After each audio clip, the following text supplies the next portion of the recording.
Sir आपकी आवाज नहीं आ रही। क्योंकि मैं बोल ही नहीं रहा बेटा।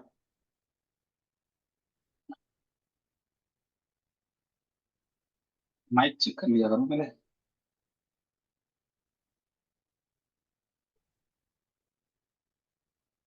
तो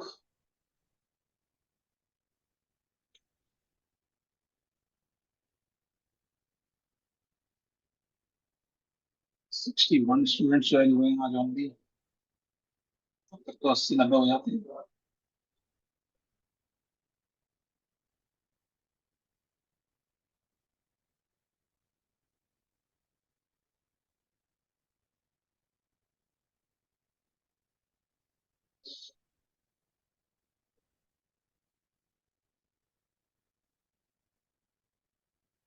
ओके, तो हम लोग स्टार्ट करते हैं। और कल हम लोगों ने क्रॉस साइट स्क्रिप्टिंग अटैक तीनों चीजें करी थी।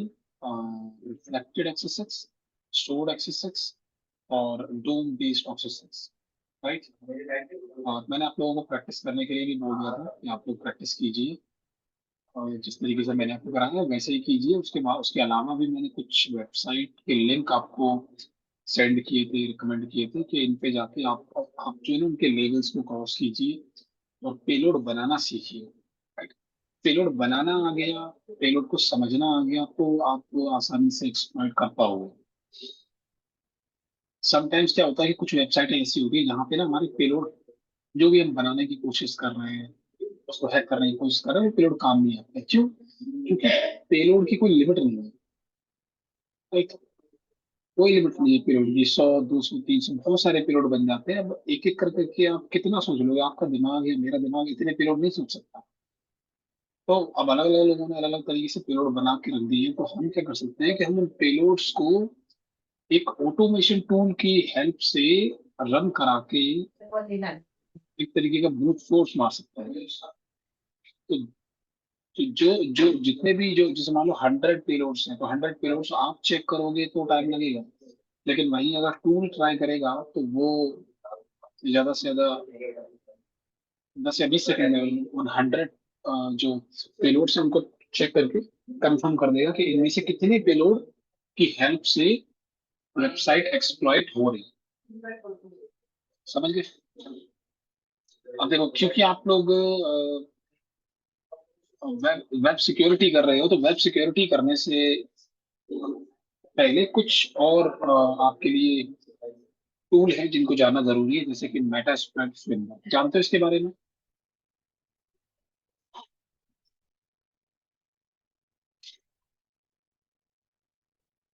मेटास्प्लॉइट फ्रेमवर्क है, ग्रुप स्विट टूल है, ये जानते हैं आप लोग? नहीं जानते? जानते हैं सर। ठीक है, सार्थक जानता है, और कोई? वल्नरेबिलिटी ठीक है, दिवांशु भी जानता है। वनरेबिलिटी चेक करने के लिए होता है, बहुत अच्छी।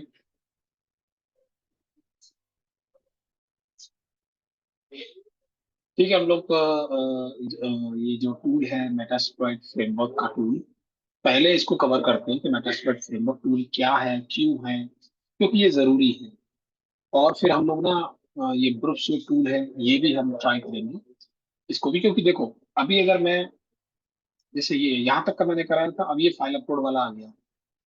ठीक है, कि फाइल अपलोड की हेल्प से ग्रुप स्विच, सॉरी, उसको क्रॉस साइट स्क्रिप्ट अटैक को परफॉर्म किया गया है। लेकिन आपको तो यही नहीं मालूम है कि ये मेटास्प्लॉइट फ्रेमवर्क यहाँ पे जो यूज हो रहा है ये किस पर्पस के लिए यूज हो रहा है। उसके बाद ये क्रॉस साइट लगाया गया, मतलब इसमें कई सारी चीजें यूज हो रही है तब जाके क्रॉस साइट अटैक हुआ है। तो पहले हम लोग ये समझ लो, ब्रूस टूल हो गया या फिर ये आपका मेटास्प्लॉइट फ्रेमवर्क टूल हो गया, क्योंकि ये बहुत जरूरी है। ठीक है, तो अभी हम इसको रोक देते हैं यहीं के यहीं, और हम इसे रोक के हम इसके बाद सीधा चलते हैं अपने टूल के पास। हमारे पास जो टूल है वो है आपका, ये रहा मेटास्प्लॉइट फ्रेमवर्क। ये मैं आपको सेंड भी कर दूंगा।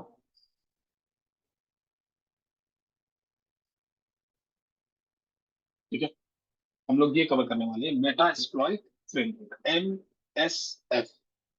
ठीक है, MSF। Metasploit framework. तो ये जो लाइनेक्स के आपने काफी सारे टूल देखे होंगे, मैंने ज्यादा आपके सामने टूल चलाए नहीं है, अ, लेकिन कुछ टूल्स को समझना जरूरी है आपके लिए। जैसे कि मेटास्प्लॉइट फ्रेमवर्क, ये काफी बड़ा टूल है लाइनेक्स के अंदर और सबसे इम्पोर्टेंट टूल भी है। मेटास्प्लॉइट फ्रेमवर्क क्या है? एक ओपन सोर्स एक पेनेट्रेशन टेस्टिंग प्रोजेक्ट है, जो सिस्टम के अंदर एप्लीकेशन के अंदर वल्नरेबिलिटी निकालने में हेल्प करता है आपकी, और एक्सप्लॉइट भी कर देता है, राइट। जो भी वीक पॉइंट होते हैं सिस्टम के अंदर, उनको फाइंड करके उनको फिक्स करने के लिए भी बता देता है कि जो भी वीक पॉइंट है उनको कैसे निकाला जाए। अब ये जो मेटास्प्लॉइट फ्रेमवर्क है, इसको आप यूज कर सकते हो फुटप्रिंटिंग करने के लिए, ठीक है, और नेटवर्क की स्कैनिंग करने के लिए, और एक्सप्लॉइटेशन करने के लिए, मालवेयर डेवलपमेंट करने के लिए, वेब एप्लीकेशन अटैक के लिए। तो हम क्या कर रहे हैं? हम कर रहे हैं वेब एप्लीकेशन अटैक। तो ये आ गया हमारा वाला टॉपिक, वेब एप्लीकेशन अटैक, जिसको हम कर रहे हैं इस वक्त। इसीलिए हमें मेटास्प्लॉइट की जरूरत है, क्योंकि मेटास्प्लॉइट के टॉपिक के अंदर इसका नाम आया, तो हम यही कर रहे हैं, तो मेटास्प्लॉइट तो सीखना पड़ेगा। अब मेटास्प्लॉइट की हिस्ट्री क्या है? मेटास्प्लॉइट को एच डी मोरे ने 2003 में पर लैंग्वेज से बनाया था। उसके बाद 2007 में मेटास्प्लॉइट फ्रेमवर्क को दोबारा से बनाया गया रूबी लैंग्वेज में। और उसके बाद ऑन अक्टूबर 21 2009 में Metasploit project announce that it had been acquired by Rapid Seven. तो रैपिड सेवन एक कंपनी है जिसने इस मेटास्प्लॉइट फ्रेमवर्क को, जो पहले ओपन सोर्स प्रोजेक्ट था, इसको इन्होंने खरीद लिया, राइट। तो अब ये ओपन सोर्स नहीं रहा है, मतलब हालांकि इसके तीन वर्जन चल रहे हैं। एक फ्री वर्जन है, एक कम्युनिटी वर्जन है, एक प्रो वर्जन है, एक एंटरप्राइज वर्जन है, ठीक है। जो कम्युनिटी वर्जन है वो तो हम लोग यूज कर रहे हैं, हमारे काली लिनक्स में इंस्टॉल्ड है ऑलरेडी। उसके बाद इसका जो प्रो वर्जन है वो पेड वर्जन है हम लोगों के लिए, ठीक है, हम खरीद सकते हैं। उसके बाद आता है एंटरप्राइजेज वर्जन, जो सिर्फ कंपनियां ही खरीदती हैं, उसको हम नहीं खरीद सकते, क्योंकि हमें खरीदने के लिए अपनी कंपनी की डिटेल देनी पड़ेगी, जो हमारे पास नहीं है, ठीक है। और यूजफुल टर्मिनोलॉजी, वनरेबिलिटी और एक्सप्लॉइट। वनरेबिलिटी आप जानते हो, वनरेबिलिटी माने एक वीकनेस किसी भी टारगेट सिस्टम में, किसी भी वेबसाइट में, right? किसी भी नेटवर्क में वीकनेस को वनरेबिलिटी बोलते हैं। और एक्सप्लॉइट का काम क्या होता है? एक्सप्लॉइट का काम होता है कि उस वनरेबिलिटी को एक पेलोड की हेल्प से ट्रिगर करना, राइट, मतलब एक्सप्लॉइट करना। जैसे कोई आपको परेशान करता है तो वो आपको एक्सप्लॉइट करना, राइट। अब परेशान करने के लिए भी वो किसी न किसी चीज का इस्तेमाल कर रहा है, तो वो क्या हो जाएगा? वो पेलोड हो जाएगा। तो एक पर्टिकुलर पर्सन है जो एक किसी न किसी चीज का इस्तेमाल कर रहा है आपको परेशान करने के लिए, इट मीन्स वो आपको एक्सप्लॉइट कर रहा है। तो वैसे वेबसाइट के केस में होता है, नेटवर्क के केस में होता है, और सिस्टम के केस में होता है कि सिस्टम को हैक करने के लिए, उसमें वल्नरेबिलिटी ढूंढने के लिए, एक्सप्लॉइट करने के लिए भी पेलोड की जरूरत होती है। पेलोड होता क्या है? पेलोड कुछ नहीं होता है, एक पीस ऑफ कोड होता है, ठीक है, पीस ऑफ कोड होता है जिसका इस्तेमाल किया जाता है, ओके। सीएलआई क्या है? सीएलआई होता है कमांड लाइन इंटरफेस, जीयूआई होता है ग्राफिकल यूजर इंटरफेस, और एमएसएफ की जो फुल फॉर्म है वो है मेटास्प्लॉइट फ्रेमवर्क। अब इसमें मैंने जो आपको बताया था कि मेटास्प्लॉइट कम्युनिटी, एक्सप्रेस, प्रो, ये तीन वर्जन है, ठीक है। और तीनों के फीचर देख लो कि अगर आप कम्युनिटी यूज कर रहे हो तो आपको क्या क्या मिलेगा। तो ये देख लो, network discovery, vulnerability scanner, basic exploitation, modular browser, that's it. उसके बाद अगर आप एक्सप्रेस में जाओगे तो smart exploitation, password auditing, evidence collection, logging and reporting, replay script, ये चीजें मिलेंगी। प्रो में तो और भी ज्यादा चीजें हैं, राइट।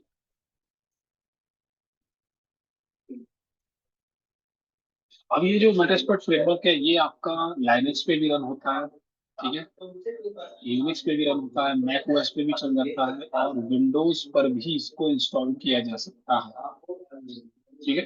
बट विंडोज के लिए मेटास्प्लॉइट फ्रेमवर्क बना नहीं, मतलब बन गया बट कंपेटेबल नहीं है उतना अच्छा। तो बेटर यही है कि लाइनक्स में जितना अच्छे से चलेगा उतना विंडो पे नहीं चलेगा, क्योंकि विंडो में कभी ना कोई फाइल मिसिंग हो जाती है, एरर आ जाती है। तो बेटर है कि हम लाइनक्स में यूज करें स्मूथली तरीके से। अब ये जो मेटास्प्लॉइट फ्रेमवर्क है वो कोई छोटा सा कोई टूल नहीं है, राइट? एक कंप्लीट प्रोजेक्ट है मेटास्प्लॉइट फ्रेमवर्क, एक बड़ा टूल है। तो इस बड़े टूल का अपना एक इंफ्रास्ट्रक्चर है, ठीक है, एक आर्किटेक्चर है। आर्किटेक्चर को आप समझ लीजिए। तो इस आर्किटेक्चर के अंदर देखो लाइब्रेरीज होती है। लाइब्रेरीज जैसे कि रेक्स, एमएसएफ कोर और एमएसएफ बेस की लाइब्रेरीज है। इंटरफेस है हमारे पास कंसोल का, सीएलआई का, वेब का, जीयूआई का। ये अलग अलग इंटरफेस है जिनके थ्रू हम उसे कंट्रोल कर सकते हैं उस टूल को। और मेटास्प्लॉइट फ्रेमवर्क में हमारे पास मॉड्यूल्स होते हैं, राइट? मॉड्यूल्स होते हैं जैसे कि payload, exploits, encoders, nopes, aux, ठीक है।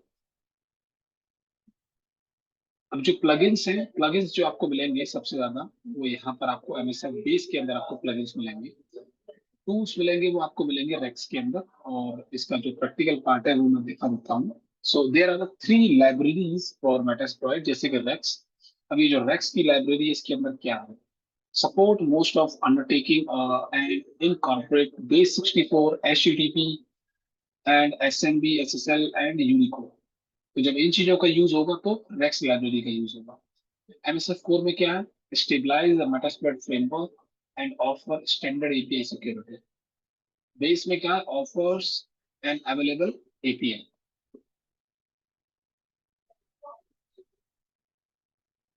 वन हम समझ चुके हैं। तो अब हम बात करते हैं मॉड्यूल्स की, कि मॉड्यूल्स कौन कौन से हैं। एक्सप्लॉइट है, पेलोड्स है, एनकोडर्स हैं, nopes, auxiliary, evasion and post, ठीक है। तो मैं आपको ये साथ के साथ दिखा भी देता हूँ, चेक कैसे करोगे। ठीक है, तो पहले तो मैं क्या करता हूँ, इसको टर्मिनल को ओपन कर लेता हूँ थोड़ा सा स्क्रीन में, और let's start the MSF console. तो अगर आपको अपना मेटास्प्लॉइट फ्रेमवर्क स्टार्ट करना है तो एमएसएफ कंसोल को स्टार्ट करना पड़ेगा, ठीक है। तो मैं इसको एंटर मारता हूँ तो ये स्टार्ट होने में थोड़ा सा टाइम लेगा, लोड लेगा।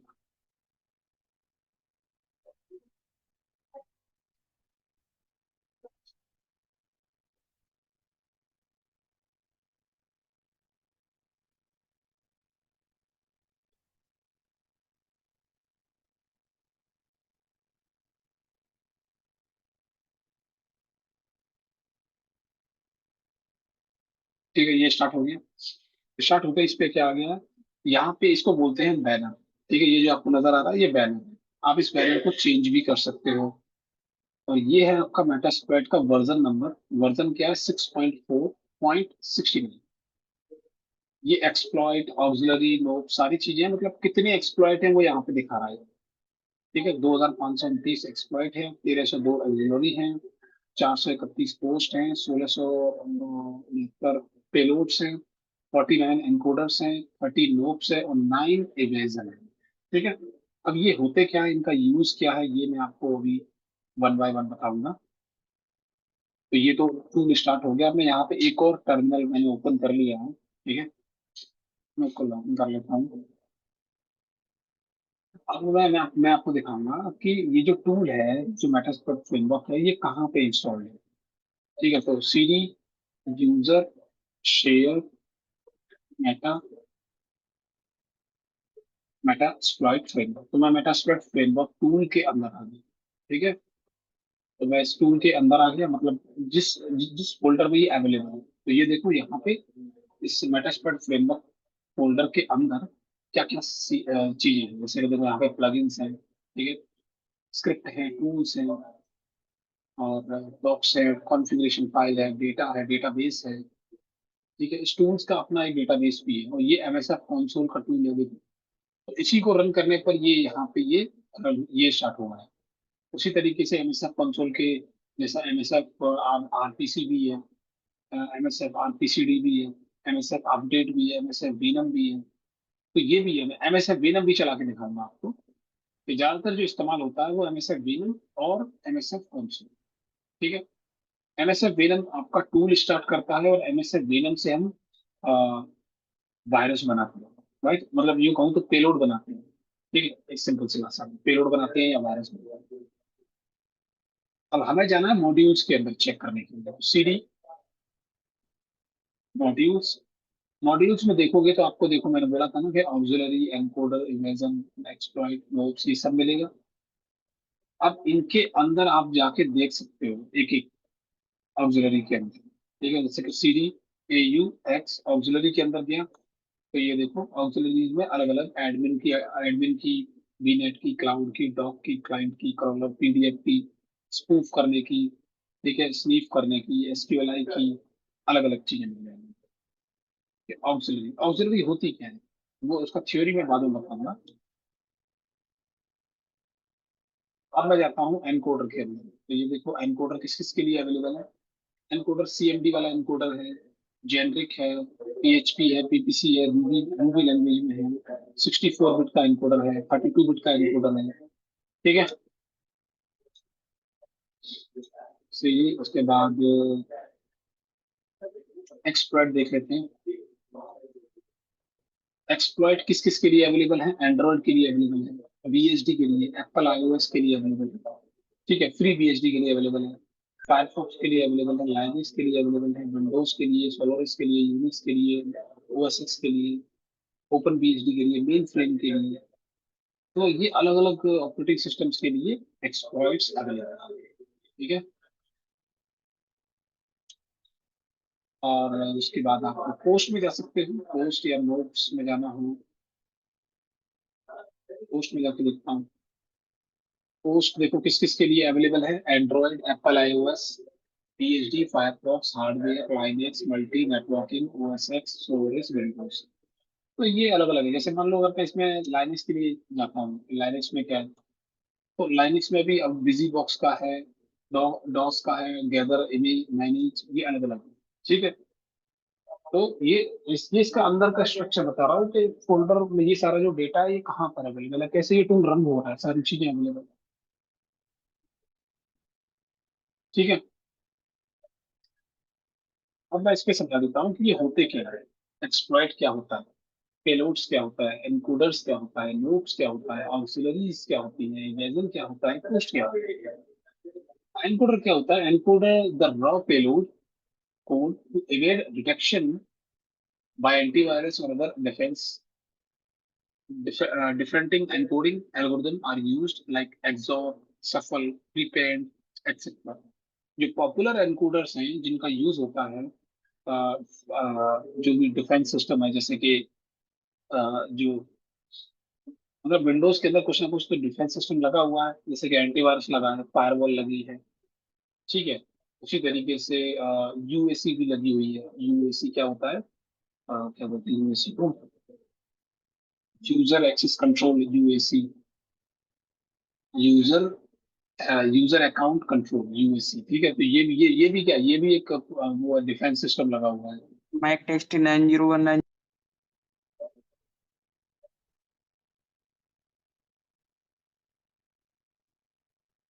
ठीक है, और इसमें जो पॉपुलर आपके जो एनकोडर्स हैं वो क्या है, जैसे कि ये है शिकादाकाना, ये एक जैपनीज है, इसने इस एनकोडर को बनाया था, बेस 64 का एनकोडर है, और पावर शेल का बेस 64 एनकोडर है। तो ये तीन है जो पॉपुलर हैं, मतलब ये सबसे ज्यादा इस्तेमाल होते हैं। इसके अलावा भी और भी हैं थोड़ा, पर सबसे ज्यादा यही इस्तेमाल होते हैं। मैं जो इस्तेमाल करता हूँ वो ये वाला इस्तेमाल करता हूँ आज के टाइम पे।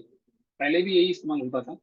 अगर आप साइबर सिक्योरिटी की कोई भी बुक्स उठाओगे तो वो वहां पे भी आपको यही नजर आएगा कि इसी का इस्तेमाल किया जा रहा है।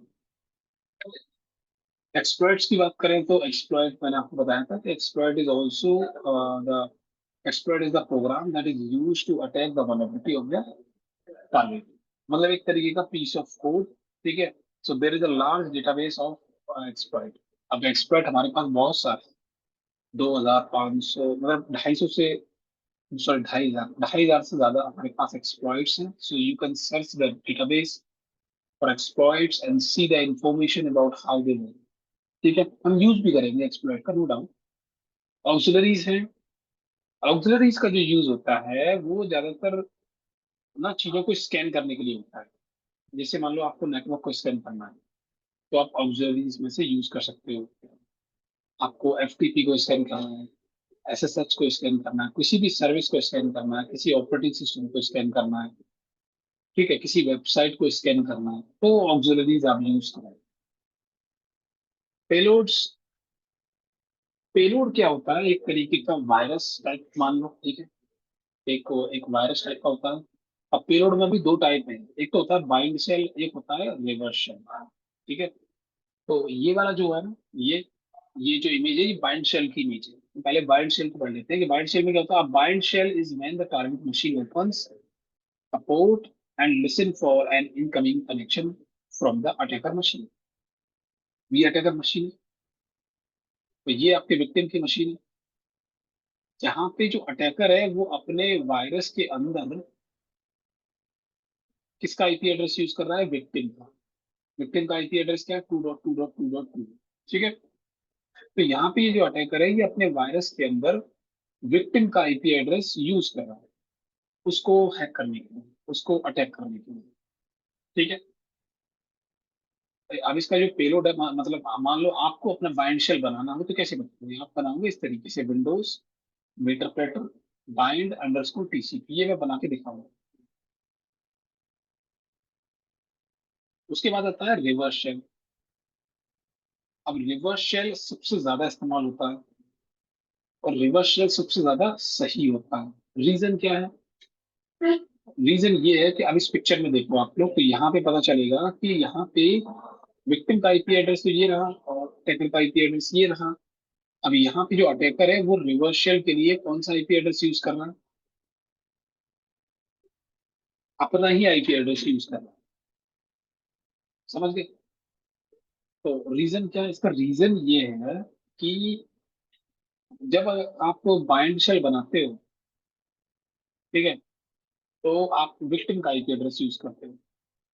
तो अगर मान लो कि विक्टिम का इंटरनेट अगर चेंज हो गया, तो मान लो मैंने आपका फोन हैक किया है आप ही के आईपी एड्रेस से, आपके फोन के आईपी एड्रेस से, ठीक है।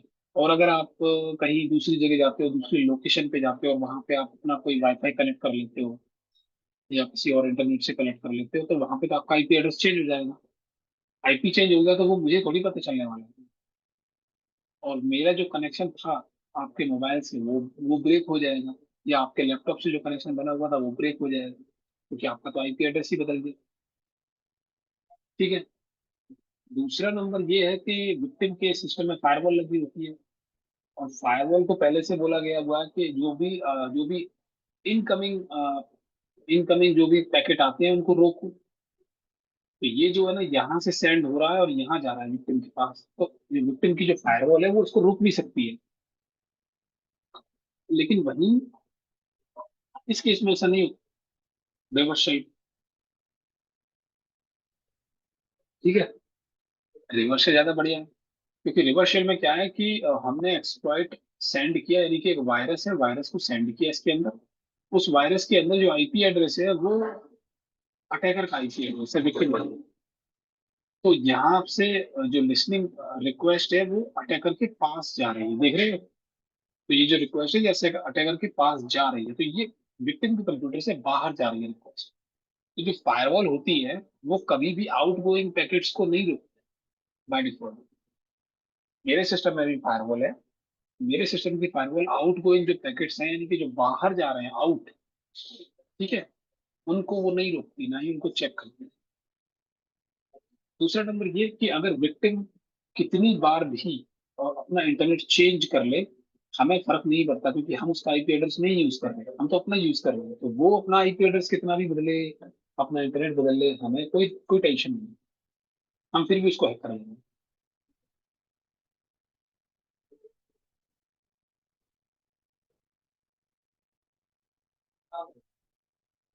ठीक है। अब ये टाइप्स ऑफ पेलोड है, जैसे कि सिंगल्स, स्ट्रेजर्स, ठीक है, और उनके ये यूसेज है कि जैसे मानो सिंगल पेलोड्स के भी अपने टाइप होते हैं। एक तो पेलोड हो गया नॉर्मल सा, फिर उसके अपने खुद के टाइप्स भी होते हैं, और टाइप्स में क्या क्या आता है, जैसे सिंगल्स, सिंगल्स पेलोड है तो उनकी डेफिनेशन क्या है, ठीक है। एग्जाम्पल मतलब वो यूज कहाँ होते हैं, जैसे कि यूजर ऐड करने में, ठीक है, और dump system Hess's execute a specific command. तो अगर इस तरीके की चीजें हो रही हैं पेलोड के थ्रू, इसका मतलब जो पेलोड है वो सिंगल्स है, ठीक है। वैसे ही स्टेजर्स हैं आप, स्टेजर्स जो पेलोड होते हैं वो उनके थ्रू हम रिवर्स शेल या फिर बाइंड शेल बनाते हैं। तो जब भी मैं रिवर्स शेल का या बाइंड शेल का पेलोड बनाऊंगा, इट मीन्स वो कौन सा वाला पेलोड है, स्टेजर्स वाला पेलोड। फिर आता है स्टेजेस। स्टेजेस में क्या होता है कि जो पेलोड है वो आपको मीटर रिपीटर शेल देता है, जैसे कि वीएनसी इंजेक्शन हो गया, कमांड शेल हो गया, ये क्या है, ये स्टेजेस वाले हैं।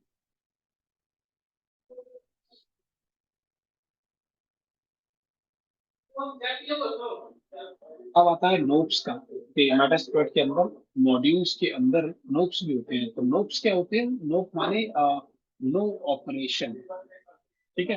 इन assembly code no operation, so this is the most commonly popularly known for 32 bit chips as 0x9। ठीक है, ये 0x9, 0x90, ये 0x90 क्या होता है कि डू फॉर नथिंग। तो नोप्स लगाना पड़ता है जब भी आप अपना पेलोड बनाते हैं। जैसे बफर ओवरफ्लो जब आप पढ़ोगे ना, बफर ओवरफ्लो होता है, तो वहां पे 0x90 हेक्साडेसिमल में लिखना पड़ता है अपने पेलोड के अंदर। वो इसलिए, या फिर पेलोड बनाते वक्त भी लिख सकते हो आप, वो इसलिए ताकि कोई ऑपरेशन ना हो। राइट, अभी आप इसे समझोगे नहीं, थोड़ा सा क्रिटिकल थिंकिंग में है ये। जब आप थोड़ा सा ना असेंबली लैंग्वेज पढ़ोगे तो समझ में आएगा कि 0x90 क्या है। ठीक है, या तो /x90 बोलते हैं, 0x90 बोलते हैं। तो इसका यूज इसलिए होता है ताकि प्रोग्राम क्रैश ना करे। एक्चुअली कोई भी पेलोड है वो रन करने के लिए भेजा और वो वहां पे क्रैश कर सकता है, तो वो क्रैशिंग ना हो, राइट। क्रैशिंग से बचने के लिए ये डाला जाता है उसके अंदर। इवेजन का जो यूज होता है वो ज्यादातर एंटीवायरस को बाईपास करने के लिए होता है, यानी कि ऐसी ईएक्सी फाइल बनाना, इस तरीके की ईएक्सी फाइल बनाए जो विंडोज के डिफेंडर को, एंटीवायरस को बाईपास कर दे। ठीक है। और जो शेल कोड इंक्रिप्शन है उसको, कोड जो कोड है उसको इनक्रिप्ट करना, या जो सोर्स कोड आपने बनाया है उसको ऑब्फुस्केट करना, ताकि जो एंटीवायरस है विंडोज के अंदर का वो बाईपास हो जाए आसानी से। तो इसलिए हम इवेजन का यूज करते हैं। अब आता है पोस्ट का यूज। पोस्ट का जो यूज किया जाता है वो यूज किया जाता है, मतलब नॉर्मल नॉर्मल अथॉरिटी से हायर अथॉरिटी पर स्विच करने के लिए आपको पोस्ट का यूज करना पड़ता है। जैसे मान लो मैं हूँ नॉर्मल यूजर खाली, और मुझे रूट यूजर बनना है, या रूट यूजर का परमिशन चाहिए, तो मैं पोस्ट का यूज करूंगा। ठीक है। लेकिन यहाँ हम काले मिस की बात नहीं कर रहे हैं। यहाँ ये जो चीज है पोस्ट का यूज, ये होता है आपका विंडोज के लिए। तो विंडोज में आपके पास ज्यादा अथॉरिटी नहीं होती है, तो अगर आपको मान लो अथॉरिटी चाहिए, यानी कि एडमिनिस्ट्रेटर अकाउंट चाहिए, तो आपको पोस्ट का यूज करना पड़ता है, तब आपको एडमिनिस्ट्रेटर अकाउंट मिलता है।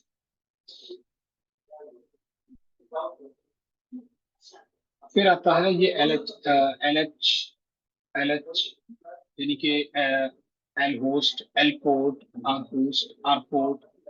एल होस्ट क्या होता है, एल होस्ट होता है, देखो, अटैकर का आईपी एड्रेस। मतलब अगर आप इस टूल का यूज कर रहे हो तो आपका आईपी एड्रेस ही एल होस्ट है। ठीक है। और एल पोर्ट भी सेम वही है, यानी कि आपका पोर्ट नंबर, आपके कंप्यूटर का पोर्ट नंबर ही एल पोर्ट है। आर होस्ट क्या होता है, आर होस्ट होता है यानी कि टारगेट, यानी कि विक्टिम का आईपी एड्रेस क्या है, आर होस्ट। सेम ऐसे ही आर पोर्ट, यानी विक्टिम का पोर्ट नंबर क्या है, उसके सिस्टम का पोर्ट नंबर। अब ये जो मेटास्प्लॉइट है, ये यूज करता है ranking system for all its module. ठीक है। Module ranking indicate the reliability likelihood of an exploit working and not crashing a target system service system. Ranking help determine how safely and effectively a module can be used. अब यहाँ पे अलग अलग ranking है हर module की, जैसे excellent, great, good, normal, average, low. तो इससे हमें ये पता चलता है कि हमें कौन से वाले यूज करने हैं, हमें एक्सेलेंट वाले यूज करने हैं, ग्रेट वाले यूज करने हैं, या गुड वाले यूज करने हैं। ठीक है। तो ये इसके बेस पर आप लोग चला करो। जैसे जैसे यहाँ पे ये है। अब मैं इनको देखता हूँ, जैसे कि शो एक्सप्लॉइट, तो मुझे एक्सप्लॉइट चेक करने हैं।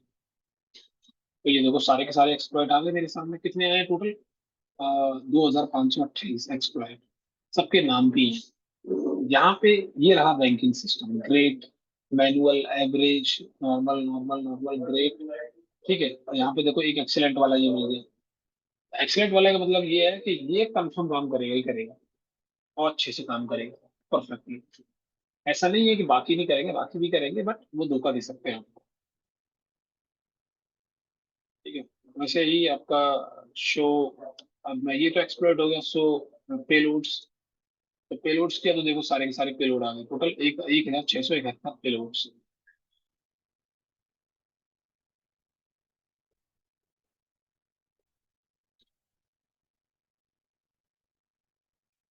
शो नोप्स, नोप्स किया तो सारे के सारे देखो नोप्स आ गए, ये सभी के सभी क्या है, नोप्स। शो इमेजिन,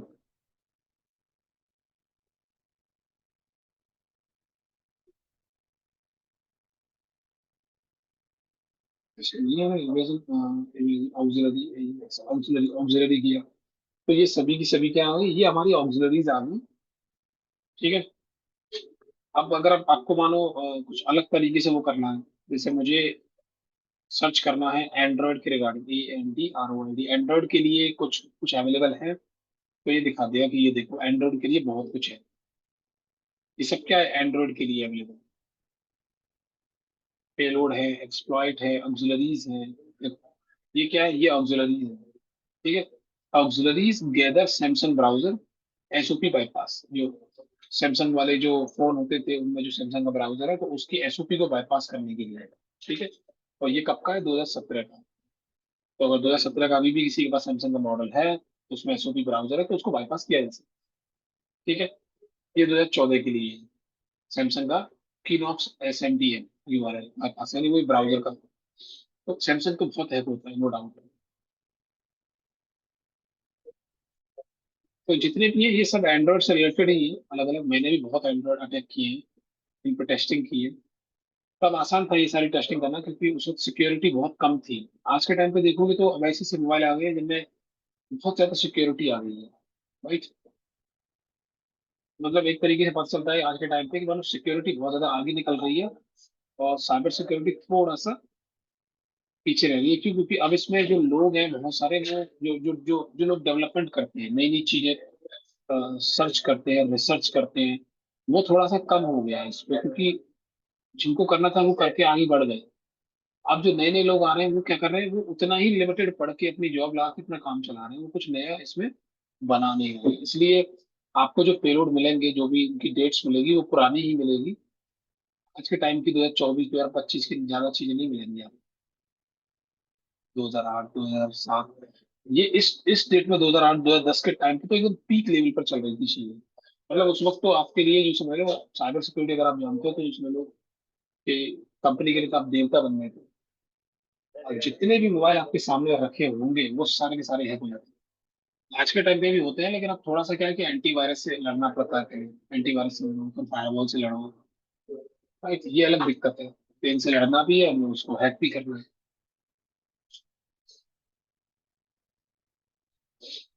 तो ये तो हो गया, हमने एंड्रॉइड के लिए सर्च किया। वैसे ही आप विंडोज के लिए भी सर्च कर सकते हो। तो ये विंडोज के लिए अलग अलग चीजें अवेलेबल है। ठीक है, एंड iOS के लिए चेक करो, iOS के लिए भी अवेलेबल है। ठीक है, और लाइनक्स के लिए चेक करो, लाइनक्स के लिए भी अवेलेबल है। मैक, मैक के लिए भी अवेलेबल है। ठीक है, वैसे ही अगर आप सर्च करोगे कि नहीं मुझे तो FTP जो सर्विस होती है उसके बारे में देखना है कुछ, तो FTP के लिए भी, यानी कि हर तरीके की सर्विस के लिए भी अवेलेबल है। HTTP हो या FTP हो या SSH हो, किसी के भी बारे में आपको देखना हो, MySQL के बारे में देखना हो तो MySQL के बारे में भी मिलेगा बहुत कुछ। अब कौन सी चीज कब यूज करनी है वो अलग कॉन्सेप्ट हो जाएगा हमारे लिए। ठीक है,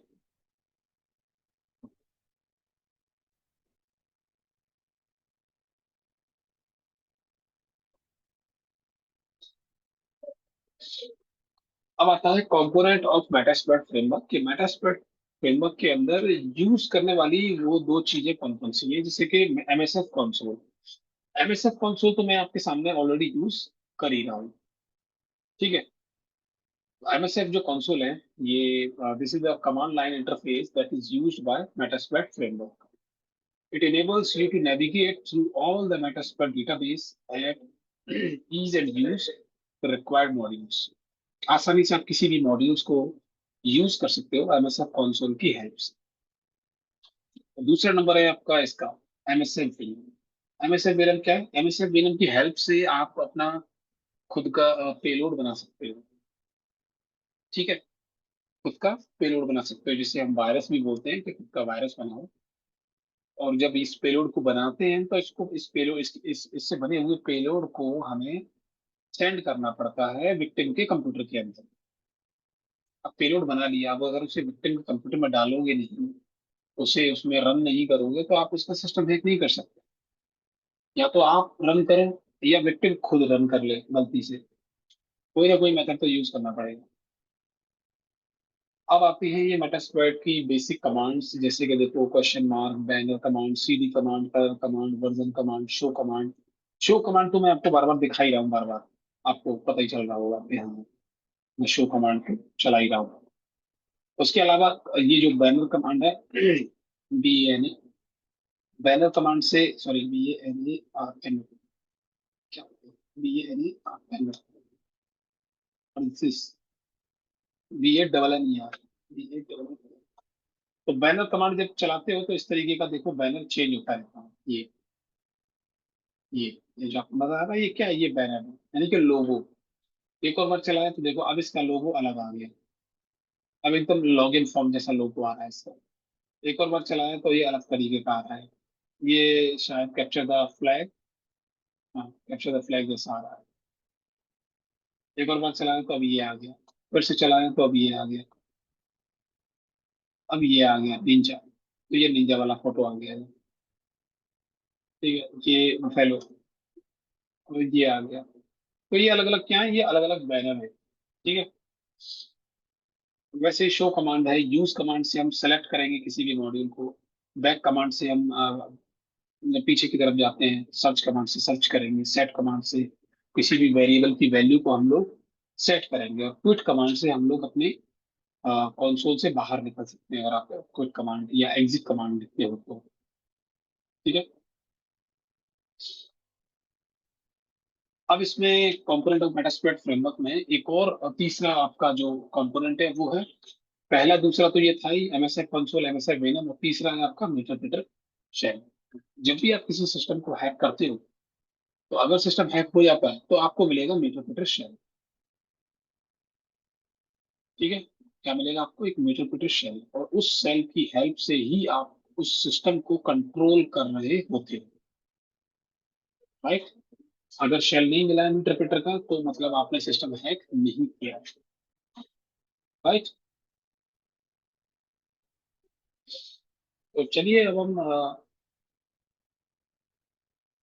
वन बाय वन ये चीज करते हैं परफॉर्म।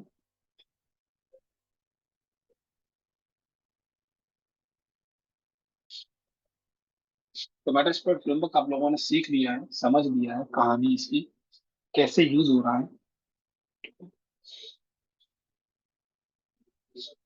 अब मैं इसको यूज करने के लिए, अगर मैं सिर्फ वेबसाइट पे यूज करूंगा तो समझ में आएगा आएगा नहीं आएगा? अच्छा ये बताइए, आप में से कितने लोग अगर मैं वो विंडोज हैकिंग कराऊं तो?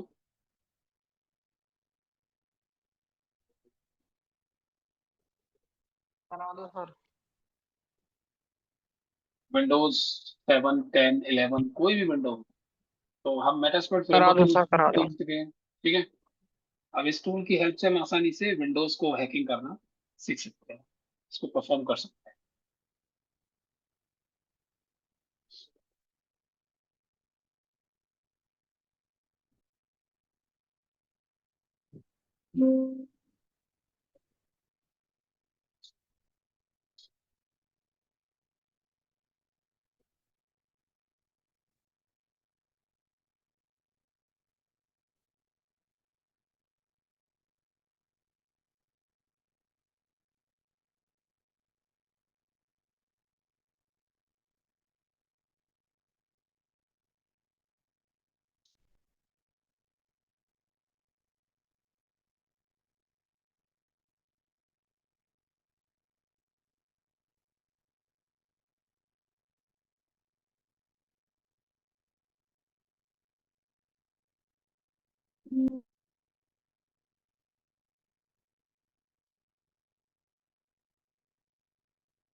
बाकी लोग तो आवाज ही नहीं दे रहे, बाकी लोगों को पता ही नहीं है।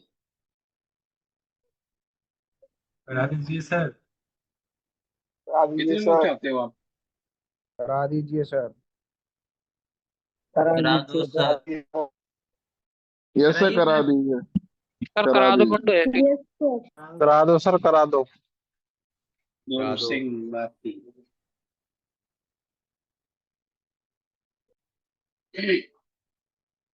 ठीक है, हम लोग कराते हैं इसको, विंडोज हैकिंग को।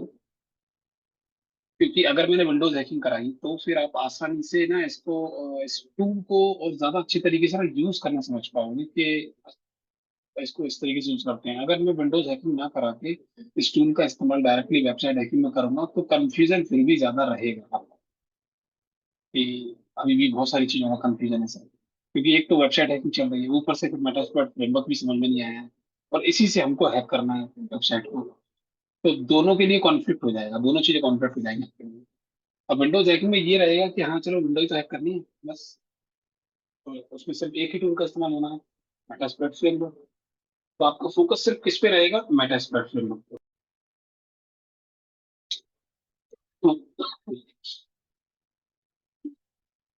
चलिए, तो मैं इसको कराता हूँ मेटास्प्लॉइट फ्रेमवर्क को। अब इसको कराने के लिए मुझे क्या करना पड़ेगा, मुझे अपने इस विंडोज सिस्टम के अंदर, यानी कि इसके अंदर या तो, इसके अंदर या तो मैं देखो इसमें अपने इस सिस्टम के अंदर विंडोज 10 को इंस्टॉल कर लूँ, या फिर मैं अपनी ये जो विंडो 11 है मेरी खुद की, जिसको मैं यूज कर रहा हूँ, या तो फिर मैं इसको हैक कर लूँ। ठीक है, पहले मैं आपको विंडोज 10 पे करके दिखाऊंगा। राइट, देखो, कोई भी चीज सीखी जाती है तो सबसे छोटी चीज सीखी जाती है कि पहले इतना थोड़ा सा सीखो, फिर थोड़ा सा और बड़ा सीखो, फिर थोड़ा सा और, तभी आप एकदम से बड़ी चीज को कर पाओगे। अभी मैं डायरेक्टली सारी चीज छोड़ के एकदम से आप बोलो कि नहीं नहीं सर नासा हैक करके दिखाओ, तो नहीं हो पाएगा। राइट, वैसे ही अगर आप बोलो कि सर बग हंटिंग में कोई भी एक अटैक करके दिखा दो, या एक सीटीएफ सॉल्व करके दिखा दो, तो डायरेक्टली सीटीएफ सॉल्व करके दिखाऊं या डायरेक्टली एक वल्नरेबिलिटी को एक्सप्लोर करके दिखाऊं तो आप कैच नहीं कर पाओगे। कैच करने से पहले आपको जो बेसिक्स होते हैं, जो ओल्ड जो ओल्ड वल्नरेबिलिटी है, ओल्ड सिस्टम है, उनको पहले हैक करके सीखना पड़ता है, ताकि हम अपना जो है ना कॉन्फिडेंस बिल्ड कर सकें कि मैं भी हैक कर सकता हूँ। पहले कॉन्फिडेंस बिल्ड करना जरूरी है। एक बार कॉन्फिडेंस बिल्ड हो गया तो फिर तो आप किसी भी ऑपरेटिंग सिस्टम से लड़ सकते हैं। कॉन्फिडेंस जीरो है और चल दी है लड़ने के लिए आईओएस से, राइट, या लेटेस्ट विंडोज से, या उसके एंटीवायरस से, तो नहीं कर पाओगे ना। आपको तो पता ही नहीं है कुछ भी कि पहले कैसे हैक किया था, पहले कभी हैक ही नहीं किया, डायरेक्टली विंडो 11 हैक करने जा रहे हैं, तो ऐसा नहीं होता।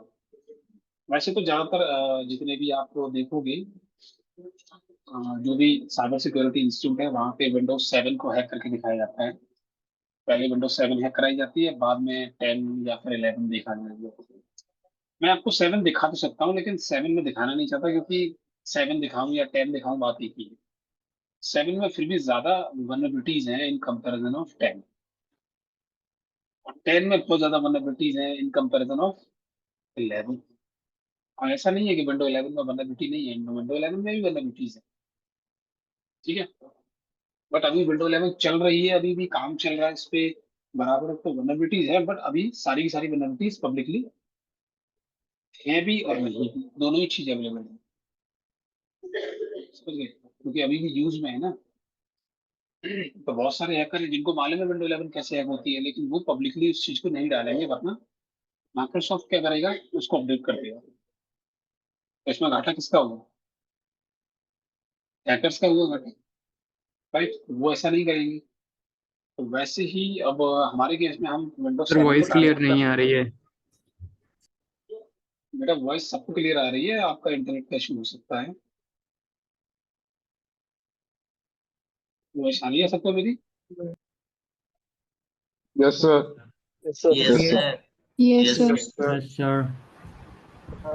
तो मैंने आपको बताया भी था, अगर किसी को भी ऐसा प्रॉब्लम आती है वॉइस की, तो वो समझ जाए कि उसके ही इंटरनेट में इशू है, क्योंकि मेरे पास तो हाई स्पीड इंटरनेट है बेटा, मुझे क्यों दिक्कत आएगी।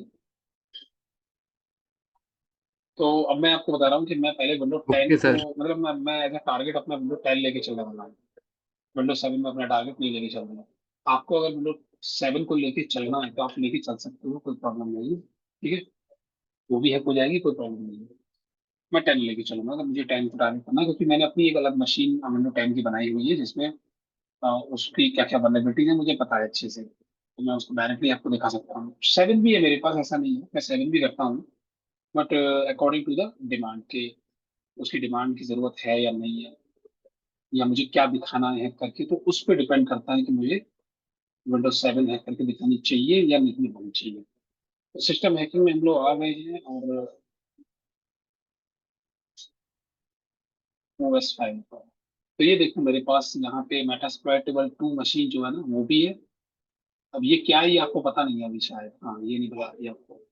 विंडो 10 है मेरी वाली, जो मैंने इसको कंप्रेस करके रखा हुआ है। विंडो 7 ब्लू मशीन भी है, और हाँ, इसी का यूज करता हूँ मैं ज्यादातर। और ये एस्केलेट विन, ये भी विंडो 7 ही है, लेकिन ये, हाँ ये भी विंडो 7 ही है, इसमें भी बहुत कनेक्टिविटीज है, और इसमें भी है। मैं जो चूज करूंगा विंडो 10 यूज करूंगा। ठीक है,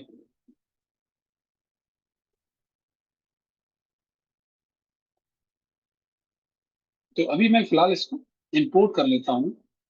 राइट क्लिक करोगे आप, तो वो फाइल में, तो open with virtual box manager में जाके ये ऑटोमेटिकली लोड हो जाएगी। बस मैं इसको फिनिश करूंगा, थोड़ा सा टाइम लगाएगा ये लोड होने में। तो ये लोड हो रहा है, ये इंस्टॉल नहीं कर रहा हूँ मैं, इंस्टॉल तो ऑलरेडी है। तो इंस्टॉल कर करके मैंने ये फाइलें बना ली है। राइट, एक्सपोर्ट कर लिया था मैंने, ये इंस्टॉल कर करके इन फाइलों को मैंने एक्सपोर्ट कर लिया है। अब मैं सिर्फ इंपोर्ट कर रहा हूँ। तो इस तरीके से आप भी शेयर, हाँ मैं कर दूंगा, मैं आपको गूगल ड्राइव का लिंक शेयर कर दूंगा सभी को, और आप लोग उसे डाउन, इनमें से ये जो फाइल आपको वहाँ पे गूगल ड्राइव पे मिल जाएगी, आप डाउनलोड कर लीजिए। तो आप लोग आज विंडोज हैकिंग देखने वाले हो, ठीक है, तैयार हो जाइए, कैसे हैक होती है विंडो। पर इसका मतलब ये नहीं है कि आप भी अभी के अभी इंस्टेंटली करना, आपको अभी नहीं करना है, आप बस देखिए, समझिए, सुनिए अच्छे से कि मैं क्या रहा हूँ, बोल क्या रहा हूँ। ठीक है, उस जब लेक्चर खत्म हो जाए फिर दोबारा से इस वीडियो को लेना, और शाम को इवनिंग में 1 बाय 1 मेरी वीडियो को ढंग से देखना, और मेरी ये फाइल भी डाउनलोड कर लेना पहले, क्योंकि पहले लैब सेटअप रेडी करना जरूरी है, जैसे मैं रेडी कर रहा हूँ। तो ये मैंने किया, उसके बाद सेटिंग में जाओ इसकी, और जनरल सेटिंग में जाके इसकी रैम चेक करो, कि मैंने इसको 2 GB रैम दी हुई। ठीक है, 2 GB रैम के बाद मैंने इसको नेटवर्क चेक करता हूँ, तो नेटवर्क इसका ब्रिज अडेप्टर है। ठीक है, तो अब हमें एक नई चीज समझनी पड़ेगी। अब क्योंकि हम एक सिस्टम को हैक करने वाले हैं, तो हमें अपने नेटवर्क को ब्रिज पे करना पड़ेगा। तो मैं इसको ब्रिज पे कर लेता हूँ। अब ब्रिज पे, आई यू नो दैट कि ब्रिज ब्रिज पर अगर मैं करता हूँ तो जो जीएलए का नेटवर्क है वो काम नहीं करेगा। राइट, सिर्फ मेरी इस विंडो में काम करेगा नेटवर्क, मेरी विंडो 10 में और काली मिर्च में इनमें काम नहीं करेंगे अगर मैंने ब्रिज पे चलाया तो। चूंकि ब्रिज पे चलाना जरूरी है, क्योंकि ये जो दोनों ऑपरेटिंग सिस्टम है, इन दोनों का सेम नेटवर्क पर होना बहुत जरूरी है। अगर दोनों ये जो सिस्टम है सेम नेटवर्क पर नहीं है, तो हम वो पेलोड बना के हैक नहीं कर पाएंगे। ठीक है, तो मैं ट्राई करता हूँ, चलो क्या कर सकते हैं हम लोग इसका।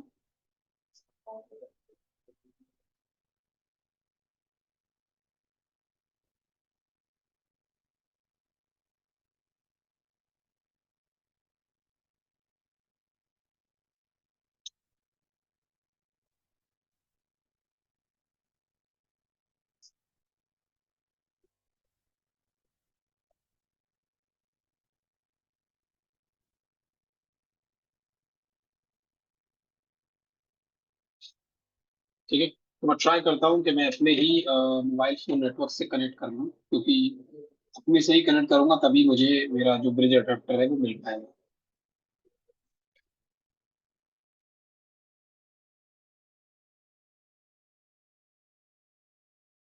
तो नेटवर्क को लेके एरर आती है, प्रॉब्लम आती है, वॉइस को लेके, स्क्रीन को लेके, तो बता दीजिए।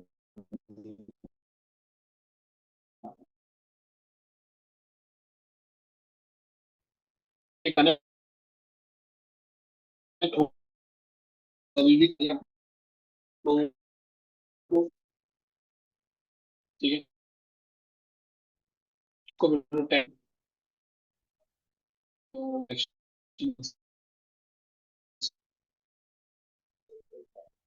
फ्लक्चुएट होगा।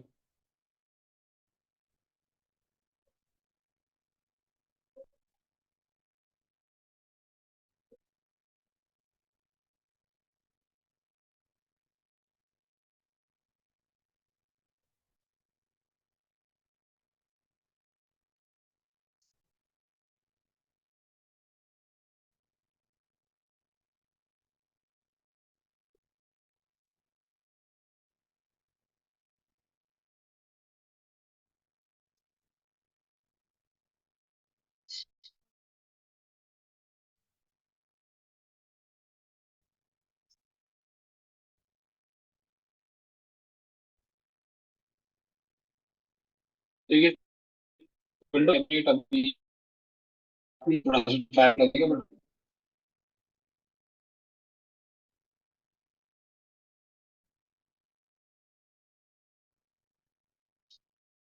अब ये मेरी काली मिर्च है, इसका भी मुझको नेक्स्ट जाना पड़ेगा, डिस्कनेक्ट करना पड़ेगा। तो ये डिस्कनेक्टेड हो गया, दोबारा से फिर इसको कनेक्ट करना पड़ेगा। कनेक्ट,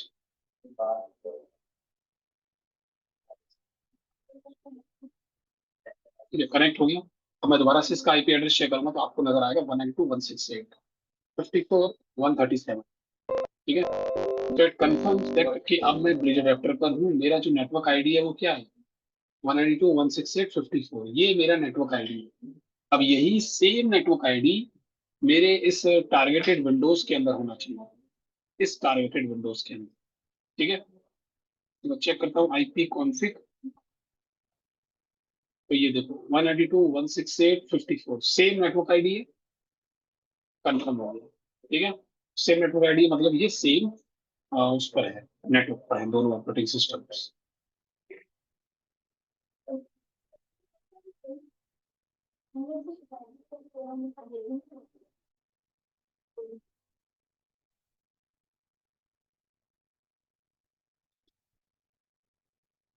एक वाईफाई अडेप्टर को इसको सेम नेटवर्क कर सकते हैं। Wifi adapter, you mean to say तुम फिजिकल अडेप्टर की बात कर रहे हो सार्थक? नहीं नहीं नहीं, फिजिकल अडेप्टर से ये सब नहीं होता बेटा। फिजिकल जो वाईफाई अडेप्टर होता है उसका जो यूज है वो वाईफाई हैकिंग के लिए होता है वर्चुअल बॉक्स के अंदर। ठीक है, और जो चीज मैं कर रहा हूँ ये तो आप मैन्युअली कर सकते हो, इसके लिए कोई फिजिकल अडेप्टर किसी की भी जरूरत नहीं पड़ती। वर्तिका, हाँ बोलो वर्तिका। सर आपकी स्क्रीन नहीं क्लियर है। आपकी आवाज नहीं क्लियर आ रही। सर मैं बोल रही हूँ कि आपकी स्क्रीन नहीं क्लियर है। स्क्रीन नजर नहीं आ रही मेरी? ब्लर है ब्लर। अच्छा ब्लर है। अच्छा, बाकी लोगों को भी आ रही है ब्लर? नहीं सर, सही है। नो सर सही सर। नो सर सही है। ठीक, वर्तिका समझ गए आप? इट मीन्स आपके नेटवर्क में थोड़ा सा इशू आ गया है। तो ये जो फिजिकल एडेप्टर है वो वाईफाई हैकिंग के लिए यूज होता है। जैसे मान लो मुझे आपको वाईफाई हैकिंग करानी है और ऑनलाइन वर्चुअली इसी तरीके से, तो मैं मुझे फिर वाईफाई अडेप्टर की जरूरत पड़ेगी। तो बिना वाईफाई अडेप्टर के मैं आपको ऑनलाइन इस तरीके से वर्चुअल बॉक्स के अंदर वाईफाई हैकिंग नहीं करा सकता, पॉसिबल नहीं है। वर्चुअल जो वर्चुअल लाइनेक्स होती है ना, उस पर आप वाईफाई हैकिंग नहीं कर सकते। मेन लाइनेक्स होनी चाहिए, यानी कि होस्ट लाइनेक्स होनी चाहिए जो बायोस में इंस्टॉल्ड हुई हो आपके कंप्यूटर के बायोस में, उस पर आप वाईफाई हैकिंग कर सकते हो। ठीक है, चलिए अपने मेन टॉपिक पे आ जाते हैं कि हमारे पास हमारी ये विंडो है। और पहले मैं क्या करता हूँ, मैं इसका जो विंडो डिफेंडर है वो ऑलरेडी ऑफ है, देख रहे हैं आप लोग। विंडो डिफेंडर इसका ऑफ है। अब इसकी जो अपडेट है, चेक फॉर अपडेट, अगर आप देखोगे तो इसमें अपडेट भी है। अपडेट कैसे इसकी मैं बंद कर सकता हूँ, विंडो 10 में अपडेट क्लोज करने का कोई ऑप्शन नहीं था। ठीक है, तो मेरे पास एक ऑप्शन है जीपी एडिट, gpedit.ms। ठीक है, इसमें आपको क्या करना है, इसमें आपको जाना होता है जैसे कि विंडो 10 में आपको जो विंडोज की जो अपडेट आती है ऑटोमेटिकली डाउनलोड हो जाती है अपडेट, उसको आपको ब्लॉक करना पड़ेगा। तो आपको जाना पड़ेगा कंप्यूटर कॉन्फ़िगरेशन, उसके बाद आपको ये एडमिनिस्ट्रेटिव क्लिक करो तो पड़ेगा विंडो कंपोनेंट, क्लिक करो और उसके अंदर फिर आपको जाना पड़ेगा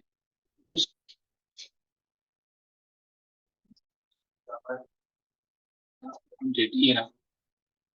ठीक हो जाएगा automatic update, configure automatic update, तो इस पर डबल क्लिक करो और यहाँ पे आपको करना पड़ेगा क्या,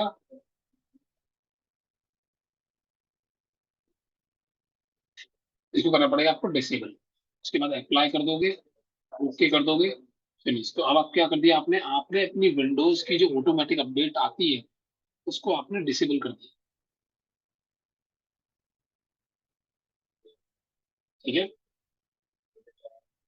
क्योंकि हम विंडो 10 हमने इंस्टॉल किया, ये जो विंडो है एक्चुअली विंडो 10, ये लेटेस्ट विंडो 10 नहीं है, ये है 2015 की विंडो 10। जब विंडो 10 2015 में लॉन्च हुई थी, उसी साल की ये विंडो 10 है। 2015 की है, 2016 की है, मैं आपको दिखा भी देता हूँ। विनवर, तो विनवर कमांड से मैंने इसको रन किया तो देखो क्या आ रहा है, 2016। इसका मतलब ये 2016 की विंडो, 2025 की लेटेस्ट नहीं वाली है, इसलिए मैंने अगर सर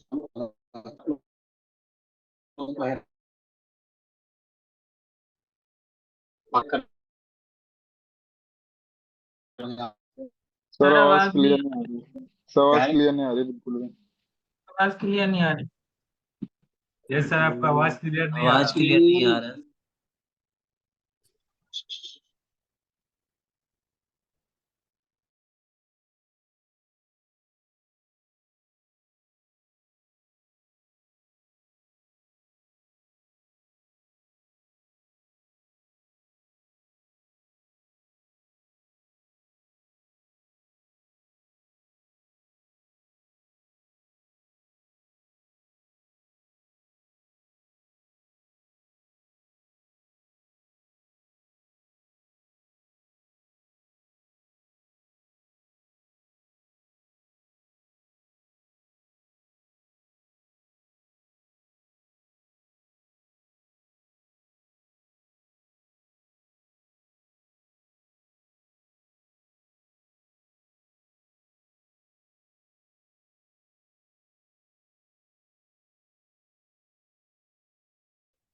ठीक है, तो आप लोग समझ गए होंगे कि नेटवर्क प्रॉब्लम क्यों है जीएलए वाले के साथ।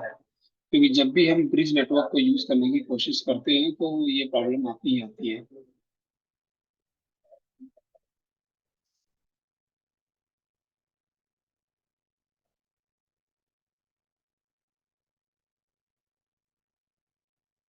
ठीक है, अब देखो, अब मुझे मजबूरन दोबारा से, क्योंकि आप लोगों को मेरी आवाज नहीं आ रही थी तो मुझे मजबूरन दोबारा से जीएलए से कनेक्ट करना पड़ा।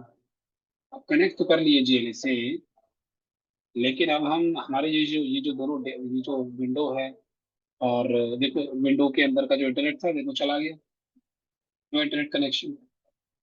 अब इसमें इंटरनेट कनेक्शन लाने का एक तरीका है, वो है सिर्फ ये कि हम नेटवर्क सेटिंग में जाके इसको ब्रिज से हटा के नेट पे लाते हैं, तो इंटरनेट आ जाएगा, लेकिन आईपी एड्रेस की प्रॉब्लम बढ़ जाएगी हमारे लिए।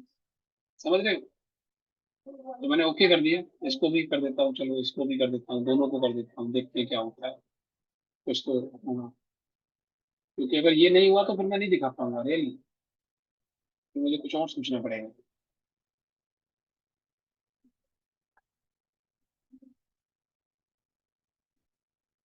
सर वी सर VPN चला लिया करो सर, VPN से हो जाता है।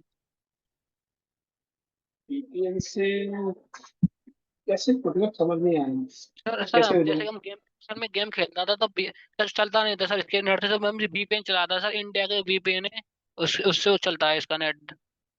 वो इंटरनेट लोड बढ़ा देगा भाई। नहीं लोड वो भी तो बहुत बढ़ा देगा बढ़िया यार। है। मतलब नहीं वो VPN लगा भाई के बढ़िया चलता जूम है क्लास VPN। कैसे होगी, समझ रहे?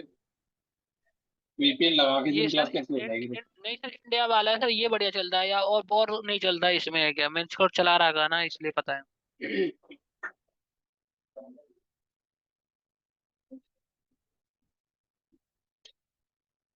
अब देखो दिक्कत इसमें ये आ रही है कि विंडोज यहाँ पे हमने नेट से कनेक्ट कर लिया। जब आप नेटवर्क से कनेक्ट करते हो तो आपका जो आईपी एड्रेस है वो इस तरीके से आता है 10.0.2.15। और अगर आप कालीन का आईपी एड्रेस चेक करोगे तो वो भी सेम ऐसे ही आ रहा है, 10.0.2.15। अब बताओ, दोनों ऑपरेटिंग सिस्टम का सेम आईपी एड्रेस आ रहा है नेट पे लगाने का।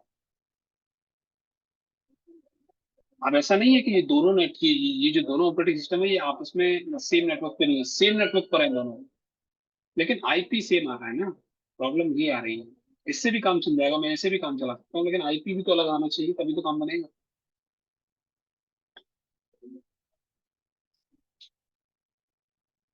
IF कॉन्फ़िग इस पे चेक करो तो देखो ये 2.50 2.15।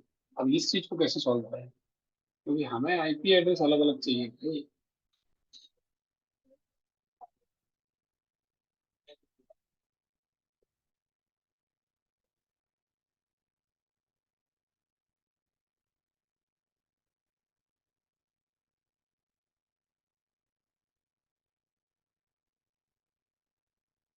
क्या कर सकते हैं?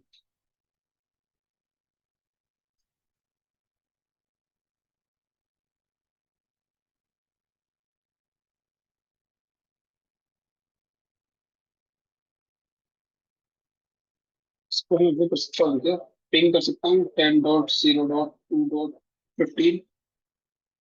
पिंग जा रहा है, और ये किसको जा रहा है, ये अपने आप को भेज रहा है या किसी और को भेज रहा है, ये समझ नहीं आता ना।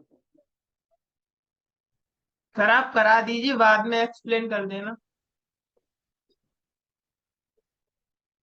अरे मैं कराऊं तो तब ना यार, जब ये होगा, क्योंकि यहाँ पे अब हमारे लिए ये प्रॉब्लम आ रही है ना आईपी एड्रेस वाली। मतलब एक तरीके से बिना आईपी एड्रेस के मैं फिर विंडो हैकिंग नहीं करा सकता। सर वो तो नेट के इशू की वजह से आ रहा है ना, हाँ। GLA का नेट जब यूज कर रहे हैं तो। राइट। अब अगर मैं पर्सनल इंटरनेट यूज करूंगा तो आप लोगों को फिर आवाज नहीं आएगी, स्क्रीन भी आपके सामने वैसी, क्योंकि पर्सनल इंटरनेट तो तुम जानते ही हो प्रॉब्लम हाँ तो क्रिएट करता आवाज है। एक्सप्लेन सर थोड़ा बाद में कर देना। नहीं नहीं नहीं नहीं नहीं, फिर तो ऐसे तो फिर मेरे पास रिकॉर्डेड वीडियो है, मैं आपको डायरेक्टली वो दे देता हूँ, बोलो। हाँ सच में। Sir recorded. नहीं, जो चीज मैं आपको कराने वाला हूँ उसकी तो फिर मेरे पास रिकॉर्डेड वीडियो ऑलरेडी है, तो मैं फिर आपको अभी क्यों इसको चीज को पढ़ाऊँ, मैं आपको डायरेक्टली रिकॉर्डेड वीडियो दे देता हूँ। तो वो ज्यादा फिर आपके लिए सही रहेगा। सिस्टम हैकिंग, ये देखो मेरे पास पार्ट 1 पार्ट 2 पार्ट 3 पार्ट 4 पूरी विंडोज हैकिंग कराई है मैंने इसमें। और ये हिंदी में है, इंग्लिश में नहीं है। Yes sir. तो फिर देख लो, अगर हम ऐसा कर सकते हैं, क्योंकि हमारे लिए देखो सबसे बड़ी दिक्कत तो यही आ रही है ना। अगर मैं आपको विंडोज एंड्रॉइड हैकिंग भी कराऊंगा तो वहां पे भी यही प्रॉब्लम आएगी। सिस्टम हैकिंग में भी यही परेशानी आती है, वेबसाइट हैकिंग में नहीं आती, क्योंकि हमें वेबसाइट हैकिंग में हम लाइव वेबसाइट को हैक करते हैं, खुद का कंटेनर बनाते हैं, वहां पे सर हम एक बच बार जाते स्काई वीपीएन ट्राई करके देखो सर। हैं। यार VPN में किस में ट्राई करूँ, मुझे समझ नहीं आ रहा, तुम बताओगे थोड़ा। स्काई वीपीएन जो आता है सर उससे नेट कनेक्ट कर लो अपना, वो क्या है, वो नेट में प्रोक्सी है सर, इनके जीएलए वालों में वो बंद हो जाएगा। आईपी सेम ही रहेगा। ये वाला VPN किसका है? हाँ सर यही यही। ये देखो ये तो इसने ब्लॉक कर दिया। सर मैंने सर लिंक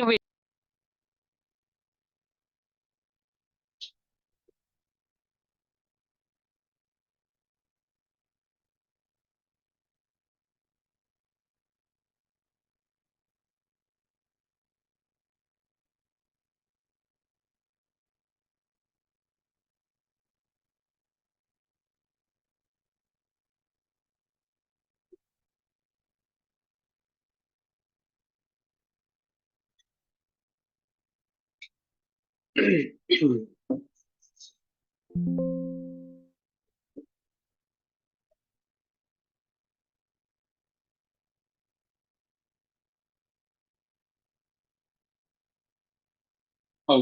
तो अगर मैं इसको कनेक्ट करता हूँ तो मतलब ये मुझे एक अलग आईपी एड्रेस दे देगा।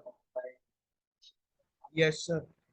और फिर अगर वर्चुअल बॉक्स के अंदर जो ऑपरेटिंग सिस्टम है उनको भी उसी के बेस पर आईपी एड्रेस। चलिए, तो हमारा जो इशू है वो सॉल्व नहीं हुआ है, वी नो दैट।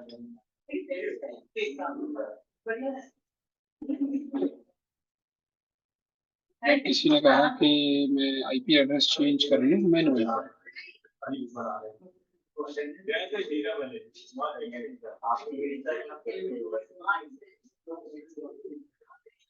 मतलब नहीं यार, हमसे ये हो पाएगा क्योंकि इश्यू नेटवर्क का रहेगा, मुझे मजबूरन आप लोगों को वही रिकॉर्डेड वाला सेंड करना पड़ेगा। बट आप लोग भी इसी चीज का ध्यान रखिएगा कि दोनों सिस्टम का आईपी एड्रेस का जो नेटवर्क आईडी है वो सेम होना चाहिए, बाकी सारी चीजें हो ही जाएंगी। यूट्यूब लैब तो पॉसिबल है ना? हाँ। सर जो रिकॉर्डेड लेक्चर आप उसी से समझा दीजिए। रिकॉर्डेड लेक्चर से कैसे समझा दूं? जो मैं अभी कराने वाला हूँ वही सारी चीजें उसमें रिकॉर्डेड है, तो उसमें भी मैं बोल ही रहा हूँ उसमें ही काम हो जाएगा तुम्हारा। मुझे अलग से समझाने की जरूरत पड़ेगी, टेंशन ना। वो देख लेंगे, उसी से पढ़ लेंगे सर, आप सेंड कर देना उसी को। हाँ, इसको देख लो आप, इसमें कोई प्रॉब्लम आती है आपको इन केस ऑफ कि सर हमें उसमें ये चीज समझ नहीं आई है आपको जो वीडियो भेजी, तो मैं उसको अगले दिन एक्सप्लेन कर दूंगा उस वीडियो में, जो भी पार्ट होगा जो भी आपसे मिस में होगा, प्रॉब्लम आ रही है। ठीक है, अभी मैं इसका जो आईपी एड्रेस है वो चेक कर लेता हूँ क्या आ रहा है, मैनुअली ट्राई करके या कुछ और, या इसकी मैं सर्विस को चेक कर लेता हूँ। जैसे मान लेते हैं कि मैंने ना इसका, ये मेरा लिनक्स ऑपरेटिंग सिस्टम है, ठीक है। अब मैं इसमें ना कोई सर्विस चला देता हूँ ताकि मैं वेरीफाई कर सकूँ कि ये सेम आईपी एड्रेस वाला सीन क्या है। ठीक है, सर्विस सॉरी एसएसएच की बजाय मैं अपाचे री स्टार्ट कर लेता हूँ। ठीक है, अपाचे को करने में इसे कैसा लगता है? यस, अब ठीक है। अब इसका आईपी एड्रेस देख लो आप लोग एक बार, ये है। अब सेम आईपी एड्रेस मैं अपनी विंडोज में एक्सेस करने की ट्राई करूंगा, क्या ये वाकई उस आईपी एड्रेस को कैच करेगा या नहीं करेगा। send.0.2.15, ठीक है। तो मैं काली लिस्ट वाला ही आईपी एड्रेस डालने की कोशिश कर रहा हूँ, ठीक है। एक्सेस हुआ नहीं हुआ, क्यों? क्योंकि ये आईपी एड्रेस विंडो का भी है, सेम टू सेम, इसी वजह से ये एक्सेस नहीं कर रहे। देखो सेम आईपी एड्रेस विंडो के पास भी है, इसलिए हम इसको एक्सेस नहीं कर पा रहे। ओके, सर यूट्यूब का लैब हो सकता है? यूट्यूब का लैब मतलब? Sir live video.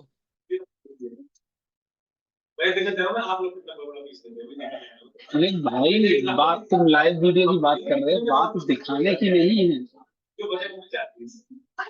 आपने जो वो, अच्छा जो आप अल्टरनेटिव बोले वो तो दिखाने वाला बोल रहे हैं ना कि स्क्रीनिंग हम यूट्यूब की कर सकते हैं। भाई मुझे तो फिर भी अपना ये जो विंडो है खाली है, इसका मुझे आईपी एड्रेस फिर भी तो रिजॉल्व करना है। प्रॉब्लम उस चीज की है, दिखाने की नहीं है। हमारे पास जूम कॉल की मीटिंग है, तो हम वैसे भी दिखा रहे हैं आपको, मैसेज की अलग activity है। हमें अगर कुछ चाहिए तो या तो देखो राउटर चाहिए, या फिर मैं जीएलए के नेटवर्क से हट के किसी दूसरे नेटवर्क से कनेक्ट होकर पढ़ाऊँ आपको, तो पॉसिबल है। जैसे मैं अपने पर्सनल मोबाइल नेटवर्क से, और पर्सनल मोबाइल नेटवर्क भी मेरा जीएलए के अंदर है, तो जीएलए में तो वैसे भी नेटवर्क का इशू आता है, आप जानते हो। मोबाइल के नेटवर्क की भी इशू कर रहा था आपके सामने। तो या तो फिर मैं किसी और लोकेशन पे जाऊँ जहाँ पे ये जीएलए वाले इसमें तो प्रॉब्लम ना हो। आईपी डिस्ट्रीब्यूट नहीं कर रहा है, सीधी सी बात मैं आपको बता दूँ।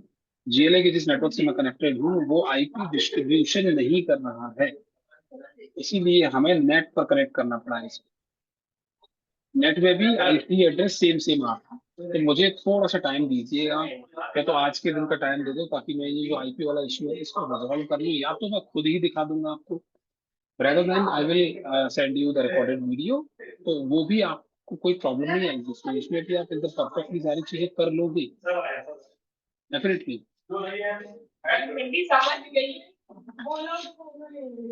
ठीक है, सबसे पहले you have to download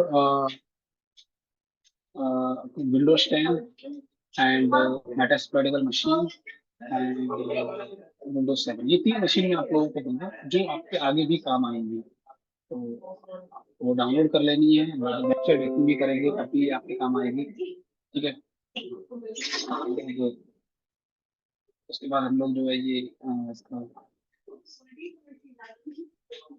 process कर लेंगे। हमारा जो ब्रूटशूट टूल है, ब्रूटशूट टूल को हम लोग कर लेंगे। ठीक है, ब्रूटशूट टूल में तुम्हारी वेबसाइट यूज होगी तो उसमें हमें आईपी एड्रेस की कोई जरूरत नहीं है, हम डायरेक्टली वो चीज इजीली कर सकते हैं। अभी इसका कोई और सोल्यूशन नहीं है, हम चैट जीपीटी से पूछ सकते हैं कि भाई क्या प्रॉब्लम आ रही है।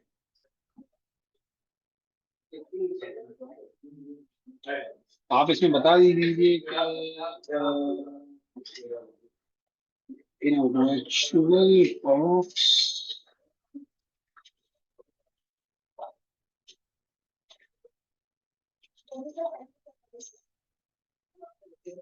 मशीन खाली Linux and Windows 10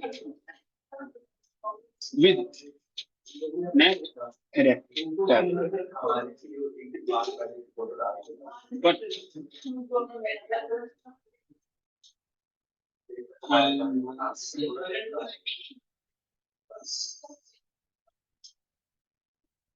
I'm receiving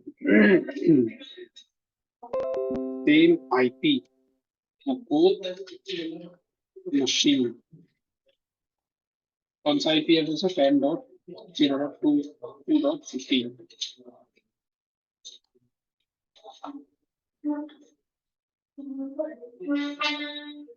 So to use the network, each machine is placed in its own isolated virtual network behind the net device. Okay, अब समझ में आ गया, that's why. ओके नाउ अब हमें ये तो क्लियर हो गया कि इसका दोनों मशीनों का सेम आईपी एड्रेस क्यों आ रहा है, क्योंकि विंडो 10 अपने आप में आइसोलेटेड है और बाकी के अपने आप में आइसोलेटेड है। Net creates separate virtual network router for HPE. A net router gives the same default IP address to the first machine connected. Since the VM has its own separate net environment, so there is no conflict even if the IP address are the same, because they are isolated from each other. मतलब दोनों machine एक दूसरे को contact भी नहीं कर सकते। Doesn't even through the both VM shows they can't talk to each other directly through the net interface, right? Because they are not on the same network. इसीलिए हम लोग नहीं कर पा रहे। How to fix this? If you want both VM to communicate, अगर दोनों मशीनों को communicate करवाना है, इंटरेक्ट करवाना है, तो यूज इंटरनल नेटवर्क और होस्ट ओनली और ब्रिज अडेप्टर। ब्रिज हम कर नहीं सकते, आप जानते हो, तो या तो मैं इंटरनल नेटवर्क यूज करूं या फिर होस्ट ओनली यूज करूं। ऑप्शन 1, इंटरनल नेटवर्क अगर मैं यूज करता हूं, set both machine use internal network. ठीक है, internet they will be on the same isolated virtual LAN, no internet access, यानी कि इसमें इंटरनेट नहीं मिलेगा। अगर मैं इसको करूंगा तो इंटरनेट नहीं मिलेगा मुझे। You understand? आईपी मिल जाएगा बट आईपी एड्रेस मिल जाएगा बट इंटरनेट नहीं होगा। ठीक है, और ये जो ब्रिज होता है इसमें आईपी भी मिलता है, इंटरनेट भी मिलता है। और ये जो नेट होता है इसमें हमें आईपी भी मिलता है, नेट भी मिलता है, मगर दोनों मशीन एक दूसरे से बात नहीं कर सकते, कम्युनिकेशन नहीं कर सकती। इंटरनल नेटवर्क में इसमें दोनों मशीन एक दूसरे से कम्युनिकेशन कर सकती हैं बट इंटरनेट एक्सेस नहीं होगा। मतलब आप कुछ भी इंटरनेट का कुछ भी एक्सेस नहीं कर सकते, मतलब ब्राउजर पर कोई भी google.com whatever कोई भी वेबसाइट ओपन नहीं कर सकते। ग्रेट फॉर लैब सेटअप, बोल भी रहा है great for lab setup. Host only में क्या, allow VM to talk to each other and to the host, no internet access by default and can add second adapter with NAT for internet. मतलब ये कह रहा है कि इसमें भी सेम वही चीज है कि इंटरनेट एक्सेस नहीं हो सकता, बट अगर आप दूसरा एडेप्टर कनेक्ट करते हो उसी में वर्चुअल एडेप्टर, तो उसमें इंटरनेट आप एक्सेस डाल सकते हो। यानी कि इसमें इंटरनेट डाला जा सकता है बट इस वाले में इंटरनेट डाला नहीं जा सकता बाय डिफॉल्ट। ब्रिज तो ब्रिज है ही, तो सबसे बेस्ट है हमारे लिए। चलिए इंटरनल नेटवर्क हम यूज करके देखते हैं, क्योंकि हमें आईपी एड्रेस की जरूरत है, इंटरनेट की जरूरत नहीं है। ठीक है, तो मैं नेटवर्क सेटिंग पे जाता हूँ इसकी और नेट के बजाय इंटरनल नेटवर्क पर क्लिक कर देता हूँ। ओके, नेम क्या हो गया, आईटी नेट, ये इसका नेम हो जाएगा। चलिए मैं इसको ओके कर देता हूँ। सेम ऐसे ही मैं विंडो के साथ करने वाला हूँ। Right click, network change, net से हटा के मैं इंटरनल नेटवर्क, दोनों इंटरनल नेटवर्क पे आ गए। ठीक है, अब बस देखते हैं क्या आईपी एड्रेस मिलेगा या नहीं मिलेगा। मिल भी सकता है, नहीं। एक बार डिस्कनेक्ट करता हूँ।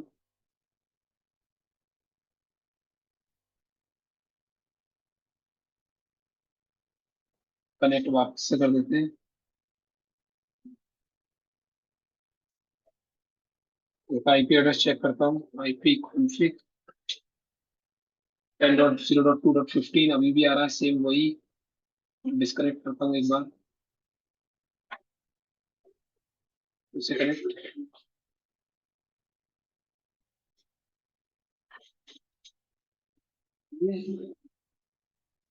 कनेक्टेड है इंटरनल नेटवर्क से, बट आईपी एड्रेस अगर हम चेक करें तो 172, नहीं नहीं नहीं, ये तो राउट, ये तो डॉकर का आईपी एड्रेस है, ये डॉकर का आईपी एड्रेस है।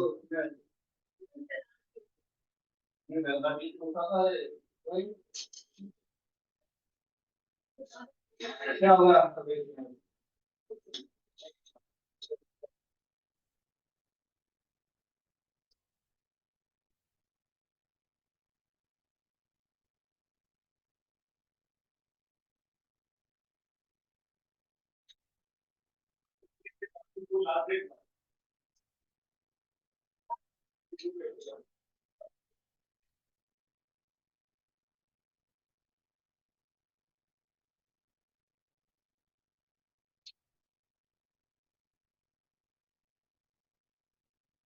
कोई बात हो गई क्या?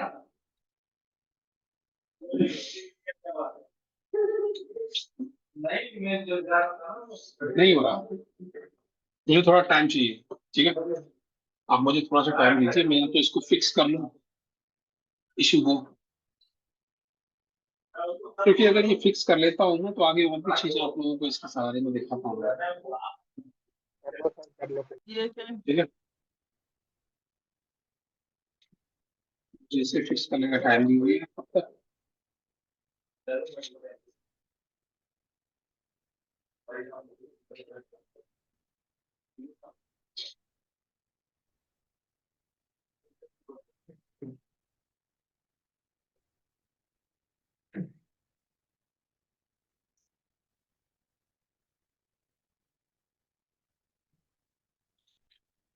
इन केस ऑफ अगर मान लेते हैं कि फिक्स नहीं हुआ आज के दिन, तो फिर मैं आज इवनिंग तक आप लोगों को सिस्टम हैकिंग की, यानी विंडोज हैकिंग की जो मेरे पास प्री रिकॉर्डेड वीडियोस हैं पुरानी, वो मैं आपको सेंड कर दूंगा। उसमें सेम वही चीज मैं करा रहा हूँ जो आज मैं कराने वाला था। ठीक है, हिंदी में ही है तो आपको समझ में आ जाएगा। और सबसे पहले ध्यान रखिएगा नेटवर्क का, पहले दोनों सिस्टम का आईपी एड्रेस चेक कीजिए, लाइनक्स का, विंडो 10 का, सेम नेटवर्क आईडी होनी चाहिए बस। उसके बाद आप स्टार्ट कर दीजिए, आराम से करके चले जाओगे। और हिंदी में तो मैं सारी चीजें उसमें समझा ही रहा हूँ, तो जरूरत नहीं पड़ेगी मेरी।